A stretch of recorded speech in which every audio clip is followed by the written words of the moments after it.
এক, দুই, তিন। চৈকু, পৈকু, ছয়কু, সাতকু, আটকু, নয়কু। আর পাচ্ছি না বাড়া। ব্যায়াম করা বাড়া কি কষ্ট রে। জীবনে যতই ব্যায়াম কর কোনো লাভ হবে না, বুঝলি তো।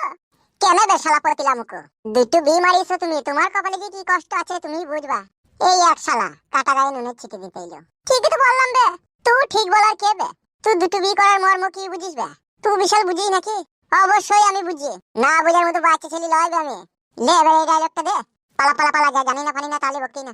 ও ভাই তোমরা শোনো যারা এই ভিডিওটা দেখছো, ফুট্টু যে বিটা করেছে, হ্যাঁ এই সাব্বাস টিভি 208 চ্যানেলে পার্ট 1 থেকে 3 অবধি আছে, তোমরা দেখো তো দুটো বি করার কি জ্বালা। একবার ঢুকে দেখো তো ভিডিওগুলো। এই তোদেরকে বলছি কেন বেশি কথা? আর বলবো না বে, না বললে জানবে কি করে ওরা? সত্যি কথা বল দেবো দেখ। হ্যাঁ দেখো এই ভিডিওর এই টাইটেলে ক্লিক করো, দেখো ওই একটা লিংক পাবা, ওই লিংকে ক্লিক করলে বড় ভিডিওগুলো দেখতে পাবা। দেখো তো দুটো বি করার কি জ্বালা তোমরাই দেখো। শালা কি কাজ করলি রে? বেশ করেছি করেছি।